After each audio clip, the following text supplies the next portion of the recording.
1498 সালে আজকের দিনে প্রথম ইউরোপীয় হিসাবে কলম্বাস পশ্চিম ভারতীয় দ্বীপপুঞ্জের ত্রিনিদাদ আবিষ্কার করেন।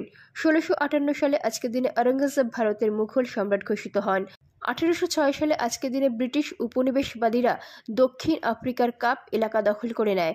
1860 সালে আজকের দিনে লর্ড মিন্টো গভর্নর জেনারেল পদে অধিষ্ঠিত হন। 1856 সালে আজকের দিনে নিউজিল্যান্ডের শহর ক্রাইস্ট চার্চকে সিটি হিসাবে গ্রহণ করা হয়।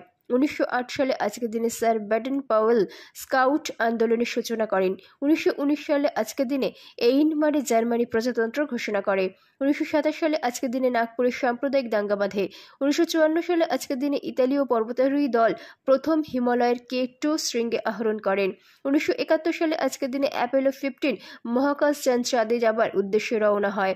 1972 সালে আজকের দিনে বাংলাদেশকে স্বাধীন দেশ হিসাবে স্বীকৃতি দেয় ইয়েমেন। 1973 সালে আজকের দিনে বাংলাদেশকে স্বাধীন দেশ হিসাবে স্বীকৃতি দেয় দক্ষিণ ভিয়েতনাম। 1978 সালে আজকের দিনে চট্টগ্রামে এলপি গ্যাস কারখানা উদ্বোধন করা হয়।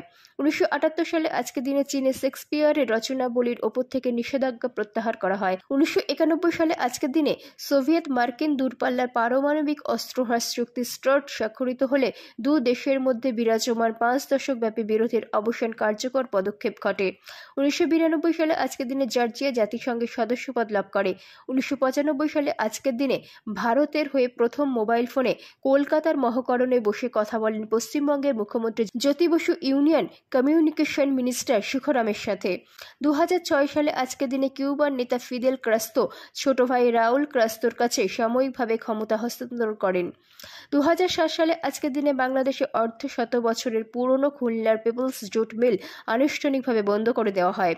2012 সালে আজকের দিনে মাইকেল ফেলপস 1968 সালে লারিসা লিথুয়ানিয়ার গড়া অলিম্পিকের এক আসরে সর্বোচ্চ পুরস্কার বিজয়ের রেকর্ড ভাঙেন।